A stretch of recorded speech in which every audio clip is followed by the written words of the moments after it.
Bonjour. Après le traditionnel journal de l'orthodoxie, notre entretien est consacré aujourd'hui à la vie et l'œuvre de Saint Simeon le Nouveau Théologien, et ce, à l'occasion du millénaire de la naissance au ciel, le 12 mars 1022 de ce grand saint.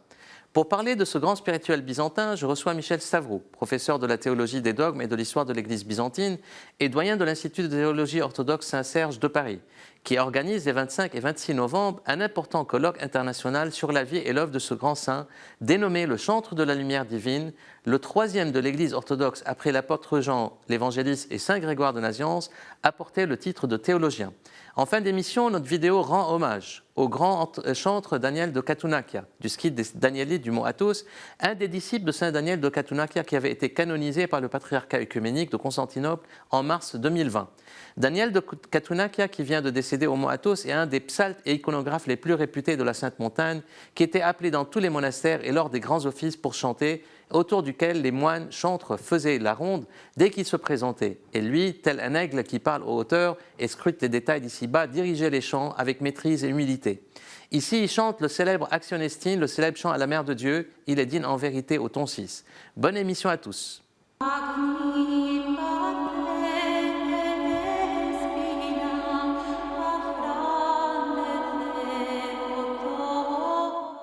Bahreïn, tenue du Forum du dialogue interreligieux avec la participation du pape François et des patriarches de Constantinople et d'Antioche et de plusieurs délégations orthodoxes. À Londres, rencontre du patriarche œcuménique Bartholomée et du roi Charles III, à l'occasion de la visite de sa sainteté pour le centenaire de la fondation du diocèse de Thyatire. À Cappadoce, pèlerinage du patriarche Bartholomée dans la région historique de Cappadoce en Turquie. États-Unis, visite du patriarche d'Alexandrie Théodore III qui a reçu le prix du patriarche Athénagoras et a rencontré le président Biden. À Rome, participation du métropolite Emmanuel de Chalcédoine à la rencontre annuelle interreligieuse de San Egidio pour la paix. À Balamande, au Liban, acceptation par le Saint-Synode de l'Église d'Antioche de la démission du métropolite Joseph et désignation d'un vicaire patriarcal, le métropolite Antoine de Zahle, qui pour superviser l'élection du nouvel archevêque du diocèse d'Antioche en Amérique du Nord. Puis, élection par le Saint-Synode de l'archimandrite Romanos Hannat comme nouvel évêque vicaire patriarcal.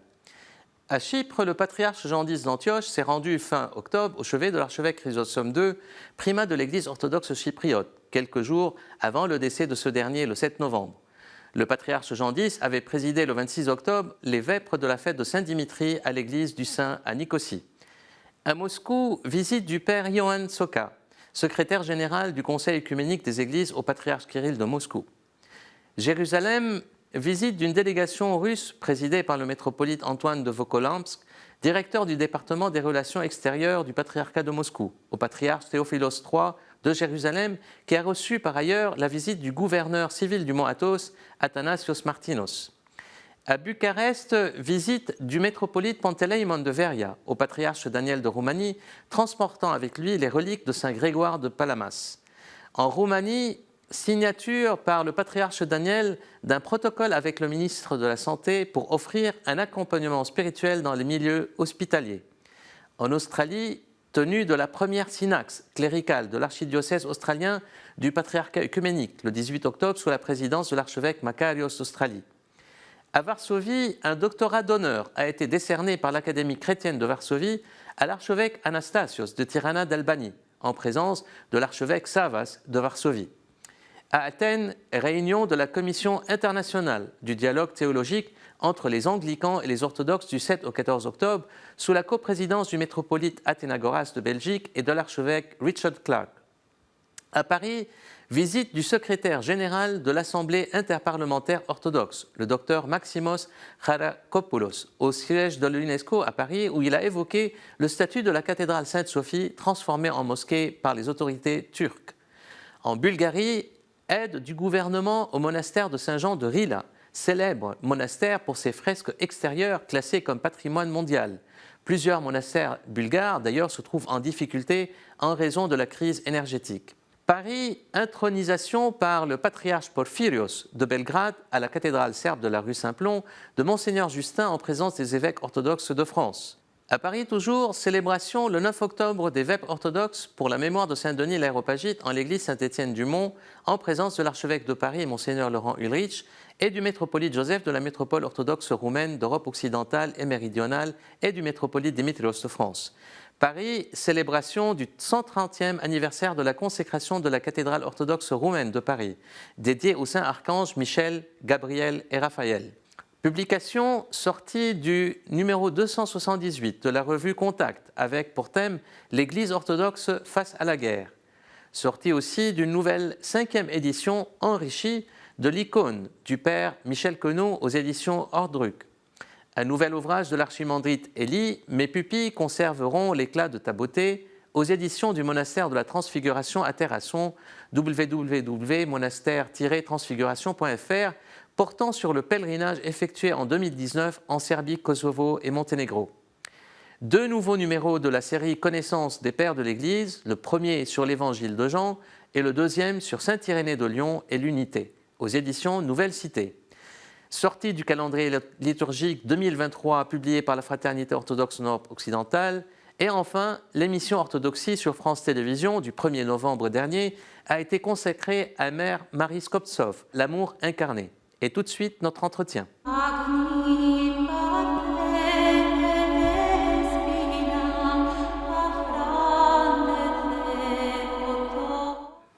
Avec Saint Simeon, le nouveau théologien, c'est la mystique byzantine qui est à l'honneur de notre émission aujourd'hui. À l'occasion du millénaire de la naissance au ciel, le 12 mars 1022, de ce grand spirituel byzantin, l'Institut de théologie orthodoxe Saint-Serge de Paris organise les 25 et 26 novembre un important colloque international sur la vie et l'œuvre de ce grand saint, dénommé le chantre de la lumière divine, le 3e de l'Église orthodoxe, après l'apôtre Jean l'évangéliste, et Saint Grégoire de Nazianze, a porté le titre de théologien. Pour en parler, je reçois Michel Stavroux, doyen de l'Institut Saint-Serge, professeur de théologie des dogmes et de l'histoire de l'Église byzantine, avec qui nous reviendrons sur la vie et l'itinéraire de Saint Siméon dans le contexte de cette Byzance rayonnante qui connaissait une renaissance intellectuelle spectaculaire à son époque. Il nous dira l'apport de Monseigneur Basile Krivoshéine, qui a mis en lumière, en Occident du moins, dans les années 60, sur ce grand chantre de la lumière divine, mais aussi celui plus récent du métropolite Hilarion Alfeev, qui consacra sa thèse doctorale Saint Simeon, The New Theologian and Orthodox Tradition, au plus énigmatique des saints que ait connu l'Église orthodoxe. Il nous dira également en quoi la vie et l'œuvre de ce grand réformateur de la vie monastique est le prophète d'une expérience chrétienne renouvelée, associant clerc et laïque, serait emblématique pour le témoignage de l'Église d'aujourd'hui. À signaler aussi la riche actualité de publications autour de ce grand saint, à commencer par l'ouvrage du métropolite Joseph de la métropole orthodoxe roumaine d'Europe occidentale, Le voici l'homme des désirs de l'esprit, consacré aux pensées sur Saint Siméon, et publié par la dynamique maison d'édition Apostolia, placée sous l'autorité de Monseigneur Joseph, et qui a déjà publié les lettres de Saint Siméon, mais aussi Vie de Saint Siméon par Nicétas Statos, ainsi qu'un CD-ROM sur ses écrits. À ne pas manquer non plus, pour aller plus loin, le grand classique, la Philocalie des Pères Neptiques à l'école mystique de la prière intérieure, de Simeon le nouveau théologien à Grégoire le Sinaïte, aux éditions Abbaye de Bellefontaine et du Cerf. Michel Stavroux, bonjour. Bonjour. Un plaisir de vous recevoir. Donc ce colloque, en fait, très important, et comme on a vu en fait dans l'introduction, on va parler un peu de Basile Krivoshéine, cet évêque en fait qui a vécu en Europe occidentale, mais qui a vécu au Mont Athos, et qui a mis les lumières, je dirais, un peu sur Saint Simeon, le nouveau théologien. Et dans ses écrits, je cite, il dit « C'est un miracle de Dieu pour lequel nous devons le remercier. Toujours que Simeon n'ait jamais été condamné pour hérésie par ses contemporains. Autrement, nous aurions perdu le plus grand mystique de l'orthodoxie. » Alors, est-ce que c'est le plus grand mystique de l'orthodoxie ? C'est le plus grand mystique connu de l'Église byzantine. C'est ça. 11 siècles de tradition théologique et de culture byzantine, oui, tout à fait. Et une excellente plume d'ailleurs, très Et littéraire. une excellente plume, et grâce à cette excellente plume, nous savons un petit peu du mystère de sa vie intérieure, une vie extraordinaire et charismatique, comme vous l'avez souligné dans votre introduction. Oui. Alors, situons-le rapidement, et puis on viendra un peu plus sur le colloque par la suite. Voilà, alors il est né en 949, donc vous voyez, à une époque de rayonnement extraordinaire, comme vous l'avez dit, je dirais de l'Empire romain d'Orient, c'est-à-dire l'Empire byzantin, qui s'étendait à l'époque de la Bulgarie jusqu'à l'Arménie. C'est une époque très riche. Et à cette époque, donc, il est né en Paphlagonie, c'est-à-dire dans le nord de l'Asie mineure, de la région qui donne sur la mer Noire, d'une famille aristocratique. Et très jeune, il est envoyé dans la capitale, à Constantinople, aujourd'hui Istanbul, où il se forme auprès d'un maître, un grammatistes. Et rapidement, il est mis au service de la cour impériale, où il travaille. Et donc, il a une vie mondaine. Mais malgré tout, très jeune, il sent la main de Dieu sur lui et il a besoin d'approfondir sa vie intérieure. Et il s'adresse à un maître, un certain Siméon le Pieux, c'est ainsi qu'il est appelé dans la tradition, qui est moine dans le grand monastère cénobitique dont il devient le disciple. Saint Jean du Studios, dont il va devenir un disciple, et qui lui dit simplement, écoute, je te conseille de prendre ce livre. Et il lui donne les traités d'un grand ascète du 5e siècle, qui s'appelle Marc le Moine ou Marc l'Ermite. Il lui dit, lis ce bouquin, ça va t'apporter des choses. Et donc il prend ce livre, et on sait tous les détails, parce que c'est lui qui les raconte dans une de ses catéchèses, par la suite, bien après, une fois qu'il est devenu moine. Et il parle d'un certain Georges, et en fait, on comprend très bien que ce Georges, c'est lui. Il s'appelait donc probablement Georges, son nom de baptême. Déjà le nom du roman. Le nom du roman, oui, c'est ça.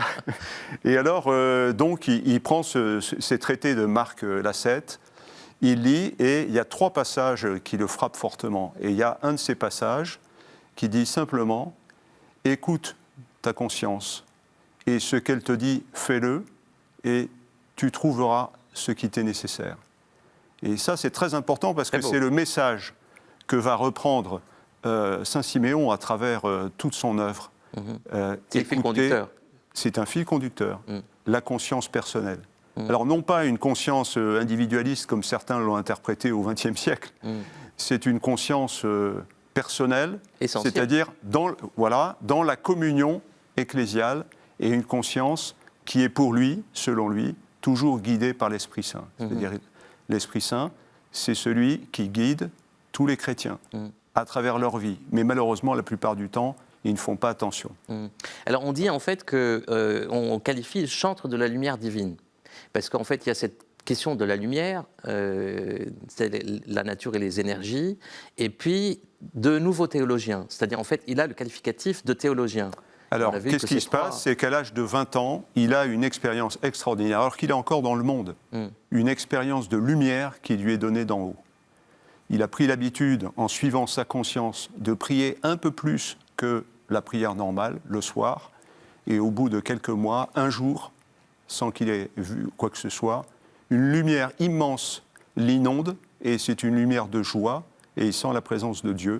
Il dit, je ne sais plus si j'étais dans mon corps ou hors de mon corps, un peu comme la vision de Saint Paul, extraordinaire. Saint Paul, bien sûr. Voilà. Et il redescend de ce bain de lumière divine. C'est comme un nouveau baptême. Comme un nouveau baptême, en quelque sorte. Mais un peu après, il oublie, il retombe, raconte-t-il par la suite, il retombe dans la vie mondaine. Et c'est bien des années plus tard, 6-7 ans plus tard, qu'il décide cette fois vraiment de se consacrer à cette vie spirituelle. Il devient moine dans le monastère du Studios, où se trouve son père spirituel. Et puis, il était jeune encore. Il était jeune, il avait donc, oui, on pense 27 ans, quelque chose comme ça. Il devient icômène à l'âge de 30 ou 32 ans. Alors après, c'est-à-dire que malheureusement, il est viré du monastère du Studios parce qu'il a une relation trop forte avec son père spirituel et il n'est pas assez dans le cadre cénobitique du Studios. Donc son père spirituel l'envoie dans un autre monastère, un petit monastère dédié à Saint Mamas à Constantinople, dont il devient moine, et assez rapidement, un monastère complètement décrépit d'ailleurs, il est loué pour ses qualités, un peu d'organisateur, mais aussi de spirituel. Et il est élu très rapidement, 2 ans et demi après être entré à Saint Mamas, il est élu père abbé, et en même temps ordonné prêtre. Et il devient le père spirituel de cette communauté. Mais il est tellement exigeant avec ses moines sur la perfection de la vie spirituelle et la prière intérieure qu'il y a une sorte de révolte d'un certain nombre d'entre eux.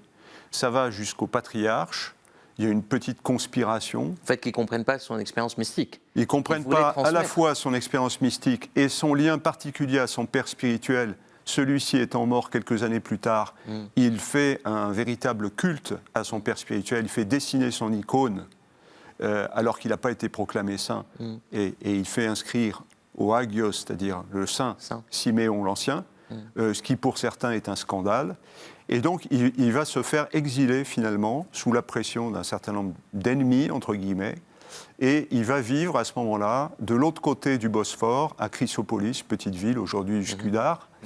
Et c'est là qu'il va avoir un petit ermitage où petit à petit, donc dédié à Sainte Marina, où petit à petit, des disciples vont revenir et participer à sa vie de prière. Et c'est là qu'il écrit, et c'est là qu'il rédige un grand nombre donc d'hymnes extraordinaires où il s'adresse au Christ, où il s'adresse au Père Céleste, où il s'adresse à l'Esprit Saint, qu'il remercie et qu'il supplie en même temps pour cette lumière qui lui a été donnée à plusieurs reprises, de la vivre et en même temps de la désirer, d'avoir une lumière encore plus forte de cette expérience de la vision de Dieu, il faut le dire. Et c'est là en même temps qu'il va finalement laisser l'esprit, parce que ses amis ont intercédé auprès du patriarche, on s'est rendu compte que finalement on n'avait rien contre lui. On veut le ramener à Constantinople et même faire de lui un évêque, et il refuse. Il reste là où il est en paix, qu'on le laisse tranquille. Et en même temps, il rédige... Il sa conscience. Voilà, exactement. Ouais. Et en même temps, il rédige ses catéchèses. Il rédige les catéchèses qu'il a données autrefois dans son monastère Saint-Mamas. Et son message, des traités théologiques extraordinaires, dans lesquels il appelle tous les chrétiens, et je pense qu'il est appelé par l'Esprit, c'est un véritable prophète, à laisser ce message pour toutes les générations à venir, qu'en tant que chrétiens, nous sommes tous appelés à vivre de la prière, une prière intense qui peut nous illuminer et nous transformer, et ne pas se contenter d'une foi simplement rationnelle et de l'assurance que la hiérarchie nous donne les sacrements qui nous sauvent, sans que nous ayons chacun, à titre de baptisé, une expérience personnelle de cette rencontre avec Dieu. Donc c'est ça, je pense, un message très fort. C'est son actualité aujourd'hui. C'est son actualité. La vie de l'Église aujourd'hui est très, je dirais, un peu galvaudée par des termes qu'on affiche, mais qui ne reflètent pas l'essence du vécu ecclésial et la nécessité à la fois de cette double dimension horizontale et verticale de la vie. Et justement pour les hymnes, dans le livre en fait que fait publier Monseigneur Joseph, je vais juste en lire rapidement. Sa correspondance. Oui, qui en effet, c'est Saint-Siméon qui écrit, qui en effet, après t'avoir vu, après avoir été sensiblement éclairé par ta gloire, par ta lumière divine, n'a pas été changé dans son intelligence, son âme et son cœur, et n'a pas obtenu la faveur extraordinaire au Sauveur, de voir et d'entendre d'une manière différente. Car l'intelligence est plongée, baptisée, dans ta lumière. Elle devient lumineuse, elle se transforme en lumière semblable à ta gloire, elle s'appelle ton intelligence. Celui qui a été gratifié de parvenir à cet état, oui, alors il mérite de posséder ton intelligence, il devient inséparablement un avec toi. Ce basculement du créé vers le créateur, extraordinaire. Tout à fait. Et je dirais que c'est vraiment l'explicitation du mystère de la venue de Dieu dans la chair. Dieu s'est fait homme pour que l'homme puisse devenir Dieu, c'est-à-dire finalement vivre, partager cette vie divine qui lui est donnée dans l'Esprit Saint. Donc on a vraiment, si vous voulez, l'apothéose de toute la vocation chrétienne, qui est ce partage de la vie divine et qui avait été oublié dans un milieu chrétien un peu embourgeoisé, ce XIe siècle byzantin, et qui, de manière périodique, est un peu oublié. Et bon, je dirais que pour notre Église orthodoxe, il y a parfois une certaine tendance au formalisme. Alors ça peut être le formalisme théologique, c'est-à-dire une théologie qui devient trop un discours, qui tourne sur lui-même. La théologie académique. La théologie académique, c'est ça qui s'opposerait, entre guillemets, à l'expérience. Bon, c'est pas toujours le cas, en réalité, mais... Une théologie trop répétitive, c'est ça. Et puis d'autre part un formalisme liturgique, c'est-à-dire c'est pas parce qu'on va à l'église et qu'on suit les offices que pour autant on a une vie spirituelle.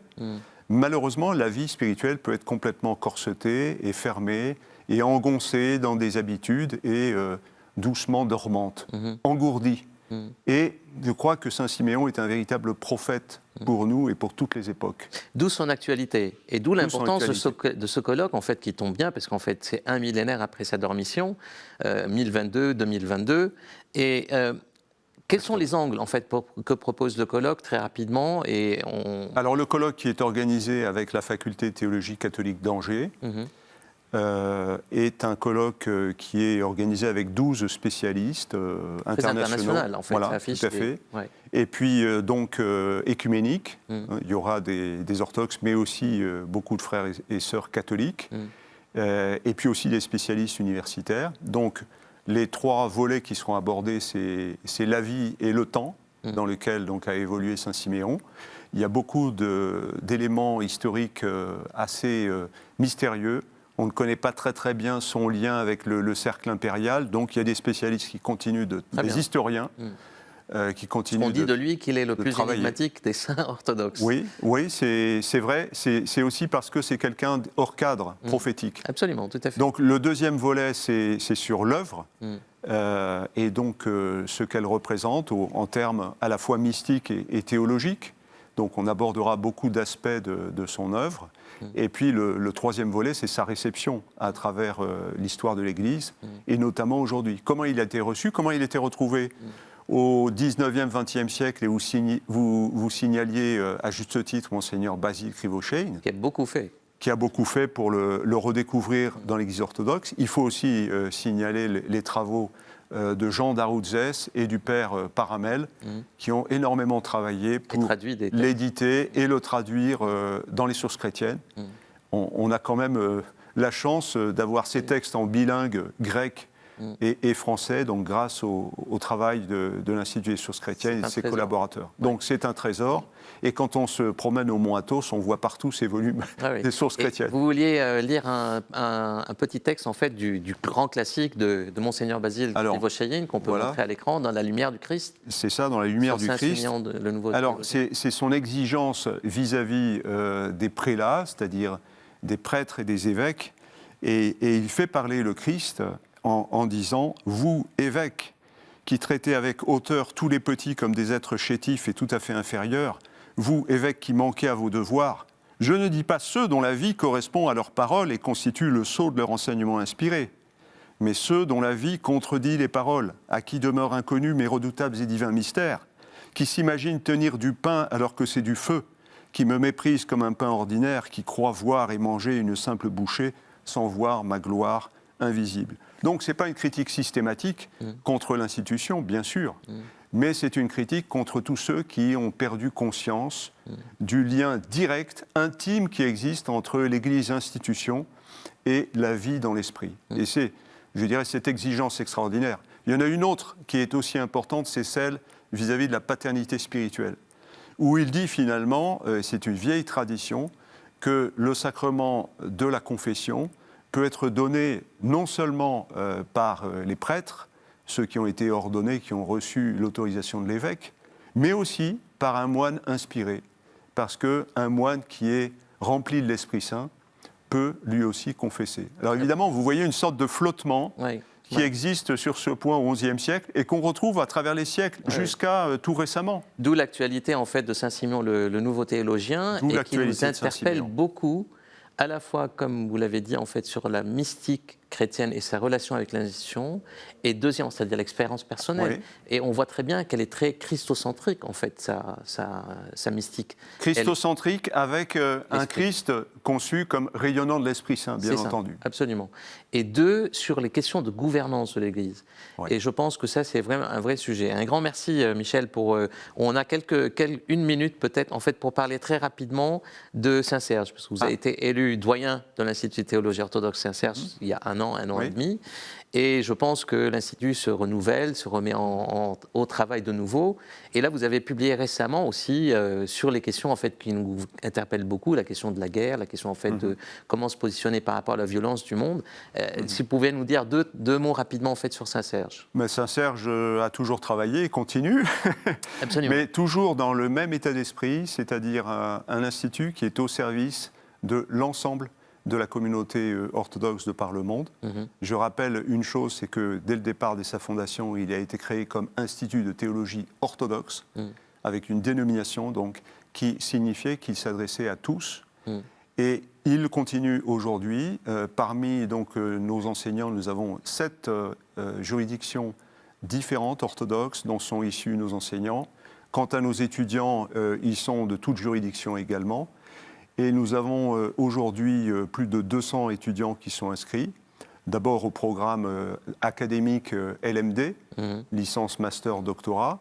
Et puis également une formation introductive qu'on appelle les fondamentaux de l'orthodoxie, qui donne vraiment, je dirais, une belle introduction à tous les aspects de la vie orthodoxe. C'est 25 heures. Et puis la formation théologique et pastorale, qui offre en plus une dizaine d'heures supplémentaires pour aider à former des clercs qui viennent d'être ordonnés ou qui n'ont pas suffisamment de bagages, ce qui peut arriver également. Donc tout ça pour souligner le fait que notre institut est toujours je dirais, au service de l'orthodoxie mondiale, ici et maintenant, et en même temps, il essaye d'être attentif aux questions qui se posent. Donc la question de la guerre, vous l'avez souligné. Nous n'entrons pas dans la politique parce que ce n'est pas notre rôle. C'est un dévoiement. Mais en même temps, ce serait un dévoiement. Absolument. Mais en même temps, s'il y a une question théologique qui devient actuelle, c'est un devoir pour nous de l'évoquer. Absolument. Et je pense que le plus important en fait dans l'Institut, qui va fêter en fait son centenaire, je pense en fait dans 2 ans, tout à fait, dans 2 ans. 1925, a été fondé l'Institut avec aussi l'école de Paris en fait qui est très reconnue au niveau mondial.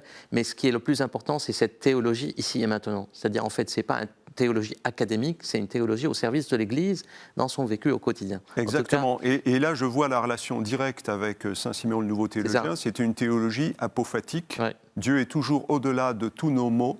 Et en même temps, nous avons besoin de ces mots. Parce que c'est le logos qui s'est incarné. C'est le verbe. Absolument. Donc, un grand merci, Michel. Je vous en prie. Merci beaucoup. Et là, je vous laisse en fait avec notre vidéo qui rend hommage au grand protoxal Daniel de Katunakia. Et moi, je vous dis à la prochaine émission. Ti